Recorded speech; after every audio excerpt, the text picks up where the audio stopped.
William certainly didn't remember a dining table being present the last time he was in Griffith's office. Hell, how did they even get it through the door? He thought idly, as he reached for a buttered scone.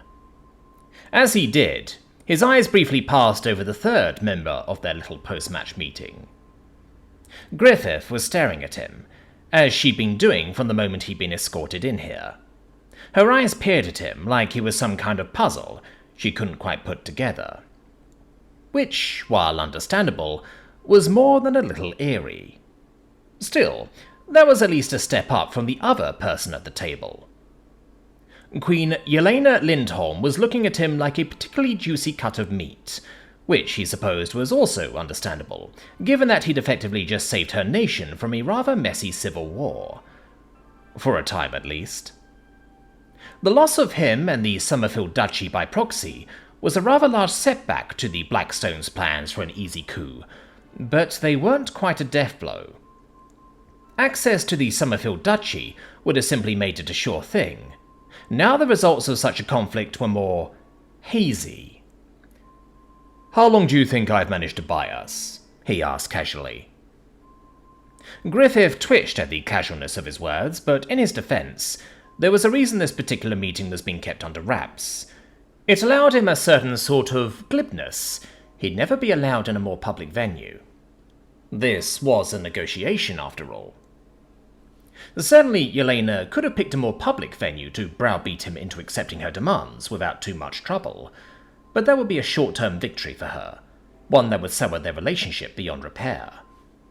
And given that the woman had just been given a front-row seat to watch what happened to those who tried to force him into arrangements he didn't much care for, no, this was about as close to a negotiation of equals as the two could possibly have. The Queen's smile was all teeth. "A few years, perhaps. Any attempt to declare war now would be seen less as your ex-fiancé's mother championing the cause of her traditionalists, and more a petulant attempt to soothe the pride of her hair." She shrugged. "Few enough ladies, even those deep in her camp, would be willing to pledge ships to such a flimsy cause. Not least of all because the humiliating defeat of the women's heir would have shaken their faith in the competency of Blackstone leadership." William nodded absently. As planned. After all, if the own woman's heir is so incompetent that she could be defeated by a mere first-year boy, what must the state of her other forces be? "Exactly," Yelena stated with excitement. "Never mind that your ex-fiancée was a talented mage knight, one with a long list of victories to her name prior to her most recent loss. The opinion of high society is a fickle beast with a decidedly short memory." She paused, sobering slightly. "Today that is to our benefit, but tomorrow it will serve to aid our enemies." William nodded. Indeed, he could already see the narrative forming. Tala would be pulled out of her classes and sent either north or west for a year or more. There she'd achieve a few crushing victories against either orcs or sky pirates, and return a conquering hero redeemed for a baptism by fire. Her most recent loss would, in turn, be blamed on the incompetence of the Academy's teaching staff. Still, that gave them time. 2 years at least, then, he said. Yelena nodded. "Ignoring any other unexpected upsets, that seems a reasonable time frame." "Not a lot of time to bring our own forces up to a standard where they could match the New Haven and Blackstone fleets," Griffith said.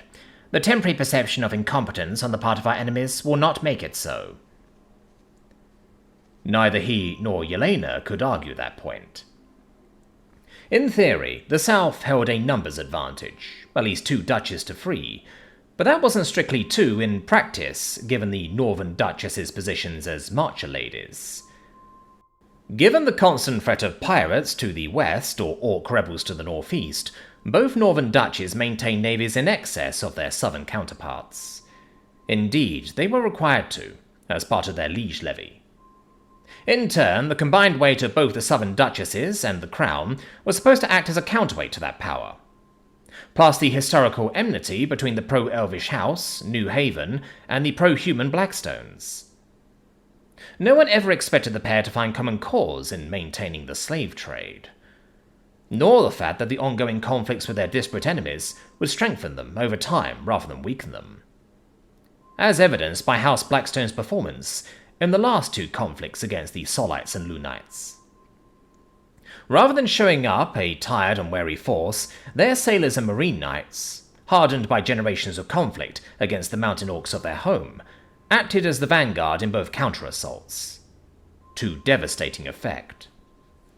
It was no exaggeration to say that House Blackstone won the war near single-handedly, burgeoning their reputation to previously unseen heights, to the extent that William couldn't help but wonder if said victories were what ultimately gave Eleanor Blackstone the confidence to challenge the crown on the issue of slavery but a few years later. He certainly knew his current opinion on the disparity in military power between the North and South was born of its performance in that conflict. "Perhaps not under normal circumstances," Yelena said, drawing his thoughts back to the conversation at hand. "Even with access to a veritable bounty of mithril cores provided by William's invention, the fact of the matter is that the Royal Hangars currently only have 3 empty hulls ready for restoration into full airships." "We should bring the Royal Navy up to 35 airships from 32. 16 in the hands of Crownland Countesses, 19 in the Royal Navy." Though that assumed all 3 of those hulls were slated for the Royal Navy, and one wasn't being set aside for him, which was unlikely given his contributions to the crown. Just forming a new noble house and elevating him to account in his own right wasn't nearly enough of a reward for gaining Lindholm access to dozens of mithril cores. So, he thought, 17 vassal airships, 18 Royal Navy ships, and, assuming a standard loadout, somewhere around 70 or 80 shards. He frowned. A not insignificant short-term number change, but hardly game-changing. Especially given that both northern houses would each have perhaps a little less than 30 ships to their name, between their vassal houses and ducal fleets. "A tonnage increase of just under a tenth, less than a 20th if we include the Summerfield and South Shore fleets," he muttered. "Short term," Yelena reminded him. "Those are just the ships I could have put into service within a week if provided the appropriate cores. More than that, there are at least 4 other hulls dotted across Lindholm that I know of that belong to houses that have fallen onto hard times. Houses that could certainly be convinced to join our cause by providing them at least 2 new cores." 3, William mentally corrected, as he had little doubt Marlene's family ship was included in that number. "A 5th or a 10th increase in tonnage, then," William acknowledged. "Do you think that'll be enough to make a difference?" "Not reliably," the Queen admitted. "Even prior to your intervention, the Loyalist faction already had a numbers advantage. The sad reality is that the current dichotomy in our forces is more an issue of skill than tonnage." Griffith's face twitched indignantly, but Yelena cut her friend off before she could speak. "Make no mistake, while I'd happily place my Royal Navy up against either the Blackstone or New Haven fleets, I wouldn't wager it against both simultaneously. And whichever we left unmolested would likely to cut through my ducal vassals like a hot knife through butter." The woman leaned back, blowing out a breath in a distinctly unladylike fashion. "For ancestors' sake, some of their countesses still have wooden-hulled ships. Wooden hulls. The damn things are more showpieces than weapons of war." William acknowledged the point. Certainly, in order for a house to remain a noble house in good standing, they needed to possess an airship powered by an ether core. That was written into law. What wasn't written into law was the exact level of combat readiness of said ship, relative to its peers. With that in mind, more than a few of the South's more inland houses, protected from pirates by their coastal neighbours and orcs by their northern ones, had allowed their warships to fall behind somewhat. After all, the upgrading of a wooden galley into a true ironclad was neither a fast nor cheap process, and it wasn't like wooden galleys were suddenly useless. Upgrades could wait, right up until they couldn't. That was the issue with military equipment. It had an unfortunate tendency towards being useless right up until it became absolutely vital. Unless you've got a constant low-level war going on, William thought. Which the North did. Attrition alone meant that their ships were newer on average, as craft were brought down, had their cores recovered, and were then provided and given a fresh hull. Nominally a ruinous expensive process, but the continued growth of the Norse slave trading practices had made the war almost profitable. Plus, there's the royal subsidies both duchesses received for being Sunderland houses, William thought. Hell, the Royal Hangar's strategic reserve of hulls existed to be slated for the northern fleets, prior to the recent rise in tensions. Yelena sat up. We can and will build more hulls. The Treasury can afford it, now that I'm not paying my enemies to build a fleet to oppose me. But that requires time, William said. We could see about sourcing hulls from overseas, Griffith said quietly. Though as she did, William couldn't help but think about just how far this conversation had deviated from his initial question. Nominally, the whole thing was so over his head it wasn't funny. Had Yelena simply allowed herself to be swept up into it, or was this some sort of negotiation tactic on her part? By showing him just how dire the strategic situation still was she hoping to force some kind of concession from him that he might otherwise balk at? He didn't know. It's worth a shot, the Queen said, giving him no clue as to her true motives. But doubt we'll have much luck. My people tell me the Solites and Lunites are gearing up for another go at each other. I figure we've got a few months at most. William could believe that. It had been long enough that a new generation would be just about ready to be thrown into the meat grinder. That was generally how the continental conflict had gone for the last 800 years. A constant ebb and flow. At this point, it was almost like clockwork. I actually wouldn't be too surprised if Blackstones were planning to wait for the next bout to kick off in earnest, before they launched their originally planned coup, William thought. Perhaps with the Duchess of Summerfield suffering an unfortunate accident to kick off the Summerfield succession crisis. The Blackstones were ambitious, not stupid, after all. There was no point in them overthrowing the crown, only to be invaded by Lunites or Solites in turn. Dwarf hulls? Griffith queried. Same problem, Yelena scoffed. I checked. The waiting list for hulls is measured in years, and don't even mention old growth. This time it was Griffith who scoffed. And William could understand why. The Wood Elves were dangerous enough on their home turf, but the less said about the druid's abilities outside it, the better. With that said, he did have an idea. A few mithril cores might change minds. Both women stilled, a look of confusion slipping over their features, a state that remained the case for Griffith, while Yelena actually turned contemplative. Trade mithril for steel hulls, the woman said, as if tasting the words. That's insane. Truly, deeply insane. She smiled. I'll consider it. Griffith looked momentarily affronted as she glanced at her friend, before shaking her head. Then, though, a change seemed to come over the room as Yelena turned towards him, and William suddenly knew with bone-deep certainty that they'd finally reached the true reason for him being here. That said, as novel as a suggestion as you've just provided, I can't help but be curious as to what other short-term advantages I might be able to eke out of you, William. Short-term? He asked. Short-term, the woman repeated, as she tapped a nearby crystal orb. A crystal orb that flared to life to reveal a bird's-eye view of yesterday's match. The beginning, specifically. The one in which he'd effectively jury-rigged an impromptu radio speaker system from a spare dagger. On the orb he watched his actions with a vague sense of disinterest. He'd had 3 spell slots available to him, and he'd used them all. One slot had been an earth spell, intended to provide him with stone skin. He'd used that to create a string of ear beads connected by a thin wire. They needed to be connected so he could enchant them all at once. The next, a fire spell, intended to provide the propulsion for his spell bolts.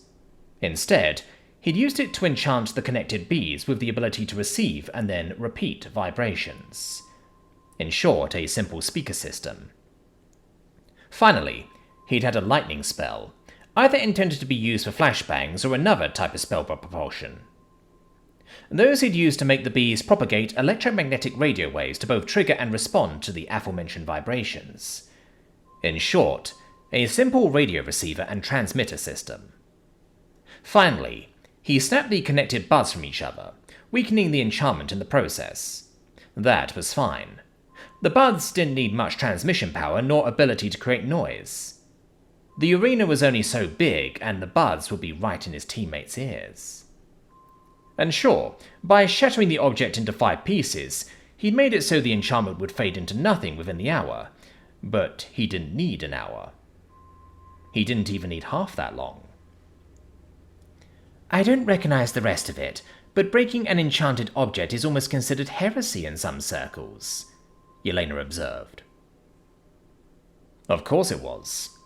The whole point of enchanting an object was to provide some means for a mage to cast more spells than their daily allotment allowed, something that was rendered moot by breaking the enchanted object as it made the spell within start to fade.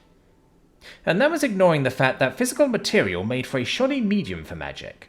Just by attempting to imbue physical matter with magical properties, the spell could be weakened by more than a third. What was once a devastating fireball would instead become little more than a flash of fire. Mages got around that limitation by piling spells on top of one another as best they could, but that meant you were effectively spending 3 times as many spell slots to attain a result similar to what you could achieve with just one if you cast in person. It was slow and inefficient in the extreme, while still being incredibly valuable. It was no exaggeration to say that a house's supply of enchanted cannonballs was in many ways more valuable than its treasury. To that end, enchanting an object just to break it? Well, he could well understand why that might seem a little confusing from the outside looking in. I've never been much for tradition, William said slowly, allowing the dance to play out. Yelena nodded. I suppose not, but surely you know that outside of earth magic there are rules against bringing enchanted items into the arena. He shook his head. As you said, bringing them in, I enchanted the item while inside the arena. In the starting area, admittedly, but it counted. I'd also point out that by that standard, supplying enchanted ammunition would be against the rules, William said. Yelena waved her hand dismissively. Earth magic. Most cadets have enchanted armor to that effect, and the rules allow for it. Me enchanting your ammunition to be more effective in its role was simply an extension of that ruling. Now William had to wonder just who was playing hard and fast with the rules. Are the Blackstones not accepting that? He asked.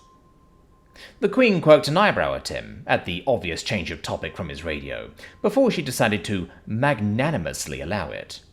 Not at all. They're crying foul play on both the wax front and your new weapon. Fortunately for us, I acquired my permissions for the wax in advance, and have ample means to prove your new weapon isn't enchanted. Mostly through the instructors who were sworn in on it prior to the bout. None of whom are from House Blackstone, William pointed out. The High Elf shrugged. I don't care or need to convince them. Just everyone else. Yeah, William could understand that. His attack on the Blackstone's reputation was about hurting them in the eyes of other houses more than anything else. How long do you think we have before the Spellbolt's design leaks or they figure it out on their own? He asked. Yelena glanced over at Griffith, who sat up. It will happen sooner rather than later. It was always a risk, given the simplicity of the design. Such is simply the nature of the beast. At the very least, our foes will not be able to replicate the design openly, which gives us the edge in manufacturing for now. Once more she was peering at him like he was a puzzle to be solved, and it was all he could do not to puff up smugly at her expression. Oh, she'd certainly not tried to hide her disdain at him choosing to unveil said weapon in an academy match. And now she was undoubtedly rethinking that disdain, as she realized just how deep his plans went. And that assumes you don't have other toys to show us, the Queen said, drawing his attention back to the conversation at hand. Like whatever you did to be able to instantly communicate with your team from across the arena with just 3 spells, or the particular means you used to kill a beast that is almost entirely immune to magic, deep underwater, and the size of a galleon, by yourself. And whatever that method could in turn be applied to other things. like enemy warships or fortresses. Still, this was it, the meat of the conversation. And for just a moment, William had to wonder just how many invisible guardswomen were in the room with him. He'd be offended if it was less than 6. Because there was no way he was going to be allowed to walk out of this room without giving away a lot of information. "I have conditions," he said. Once more, Griffith frowned at his glibness. It probably offended her that he wasn't just performing his patriotic duty and handing the methods over, or hoping for a reward of such leal service. She was a loyal idealist that way. Yelena had no such expectation. "Of course." "I already have a mithril core in my possession, so it goes without saying that I want to be elevated into my own house." "Of course," Yelena said easily. "I also want one of those ship holes you were just talking about." At that, the woman hesitated, but only for a second. "Agreed." "Land, of course, somewhere near the capital while I finish my schooling," he said. The woman twitched. "You still intend to complete your education?" "It's useful to me," he said, entirely truthfully. As a testing ground for his designs, if nothing else. The fact of the matter was that the Academy and the capital in general has some of the best facilities in the country. He'd need that. More to the point, he wanted the contacts provided by continuing to attend with other nobles. "Easily done," Yelena said, with a slightly quirked eyebrow. "An introduction to the Alchemists' Guild." "The Alchemists' Guild?" the woman said, no doubt thinking about the positively decrepit organization, and why he might be interested in it. And in turn, if that related to how he killed Alejandra. Even if common logic said otherwise, the homeopathic potions created by alchemy might not have used fey magic, but they were still magic. Which meant any kind of explosive or poison would fail if one attempted to use it on a kraken. Still, it was a clue he was sure his nation's sovereign was storing away. "Done," she said finally.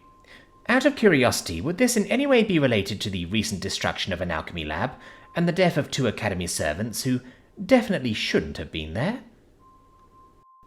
William shrugged. "Not at all. As I understand, it was an old building, and alchemy materials have a tendency to be volatile. To me, that whole thing sounds like an unfortunate accident resulting from people playing with things they really didn't understand." "Quite." Yelena didn't quite snort. He nodded, content, before he moved on to his most contentious request. "Finally, I'd like you to give up on whatever plans you have to tie me into your power base via marriage." "Impossible." Her reply was instantaneous. "At this point in time, you're too valuable. I literally cannot afford to leave you as a free agent." Her tone turned commiserating. "Rest assured, though, it will be a beneficial match." She raised a finger. "All the funds you could want. The ears of the city's greatest guilds. Fuck. Given what I've heard of your early years, as many lovers of as many types as you might wish for. Admittedly, whichever of my daughters I match you to might be less pleased about that last item, but they'd understand." She paused. "It's clear to me you have a love of invention. Accept my offer, and I will give you the means to see that dream fulfilled in its entirety." All under her thumb, likely ensconced within the palace somewhere. His words conveyed through the servants there. Whatever resources he created or cultivated, ultimately answering to the crown. As would any organization he created. And he couldn't have that. Sure, his goals aligned with the crown for now, but that wouldn't always be the case. Slavery was but one problem he intended to solve, after all. So no, he needed to cultivate his own power base. One that truly answered to him. To that end, he needed his own house, as free and independent as possible. "I recall my mother saying much the same thing," William said dryly. "Admittedly not the lovers part, or the inventions bit, but about her wanting the best for me. And I believed her when she said it. Marrying Tala Blackstone would have seen me set for life, able to live in great comfort until my dying day." He eyed the high elf opposite him. "Yet I declined regardless." as I am declining now." "I'm afraid that's not an option," Yelena said, and to her credit she sounded truly regretful. He smiled. "As I recall, she said much the same. And how did that work out for her?" Something dangerous flashed across the Queen's eyes, the military woman within coming to the fore. "That almost sounded like a threat, William." He stared back. "Take it as you will." The elf sighed. "And here I thought we understood each other, yet now I am reminded that for all your brilliance, you're still just a young man, likely high on your recent, admittedly well-earned successes." She raised her finger, and 10 palace guardswomen shimmered into existence around the room. "I am not your mother, William," Yelena said. "I am indebted to you, grateful to you. I have a duty to reward you for services rendered. Yet, before all of that, I have a duty to my nation, a duty that requires me to place you into my power. Because, unlike your mother, I understand not just the opportunity you represent, but the threat as well." He was unbothered. "I assume that's a polite way of saying that without the counterbalance of the Blackstones protecting me any longer, there's nothing stopping you from simply disappearing me if I don't play ball." Across from him, Griffith shifted uncomfortably as Yelena looked solemnly regretful. "You know the threat we're up against here, William. One way or another, I'll have what's in your head, just as I'll deny that information to my enemies. To that end, as much as I'd rather use the carrot, the fact of the matter is that my duty to my country requires me to use the whip if you refuse to accept it." He understood that. Truly he did. He could give the woman all the assurances in the world that he was on her side, but this situation was simply beyond trust. His autonomy was simply a variable that she couldn't afford with the stakes so high. She would not and could not let him leave this room without a guarantee that he'd soon be encloistered within the palace, either in a guest room or the dungeon. And that was that. He wondered how bad she'd be when he really got to work. Fortunately, he had a means of cutting this little power play off for the pass. "Then let me save you a little heartache," he said slowly. "There's no possible way of you getting total control over my autonomy, without also seeing your opponents gain access to the same weapons you're hoping will give you the means of triumphing over them." Yelena eyed him. "And why is that? Because let me assure you, I have a few dungeons in my palace that, while quite nice to live in, wouldn't allow for even an errant whisper to escape." "Because said errant whisper is already out," he said slowly, "and while it's contained in a little hidey hole, it will only continue to do so just so long as I continue to make public appearances." A sudden chill crept into the air. "You provided the means to someone else," Griffith said slowly. "Not quite," he said. "Just a package to a third party with some instructions to open, should I disappear." "Who?" William felt himself shoved down into his seat by the 2 palace guards beside him as Yelena stood up. "Truth be told," he grunted, "I don't remember the organization's name. Bonlin probably would. Her family set up the meeting." "The Meckhand girl." Yelena sagged at his words. "One of the banking clans." Indeed, one of the banking clans, based out of the Western Dwarf Holds. And with that knowledge, he knew there was not a hint of doubt in the Queen's mind that William's words would come true if he didn't continue to be seen in public. More to the point, it wasn't a group she could bully into coughing up whatever he'd provided them. Ignoring the natural stubbornness of dwarves, the banking clans were oath-sworn to protect their clients' contracts. "Release him," Yelena said tiredly, and instantly the pressure on his shoulders relented as the 2 guards stepped back professionally.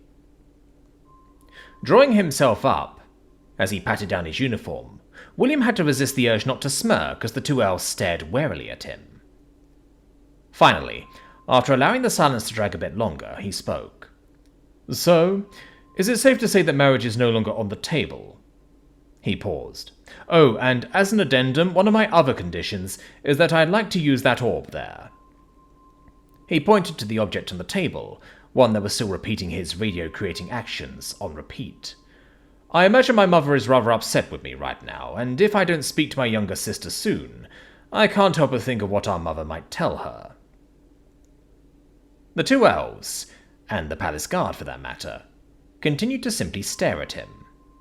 You can even listen in if you want, he said. I promise not to drop any information that might see our entire nation destroyed by civil war. Yelena sagged in her seat. Just do it, you madman. She leaned backward, staring at the ceiling. Blackmailed by an 18-year-old. Gods above, my ancestors are probably spinning in their graves. I can only pray you're as much of a headache for our enemies as you are for me. William said nothing, just smiling, as he leaned over the table to pull the communication all closer, though he did send an errant wink in Griffith's direction, eliciting a fiery blush. And quit flirting with one of my instructors, Yelena groused, seeing as you apparently don't want to get married to anyone connected to me. William resisted the urge to chuckle. It was nice to know that under all the audacity and agelessness of his nation's queen, she was apparently also a sore loser. It was humanizing. So much so that he wasn't even all that sore about the threat of being kidnapped. That was just how the game was played, after all.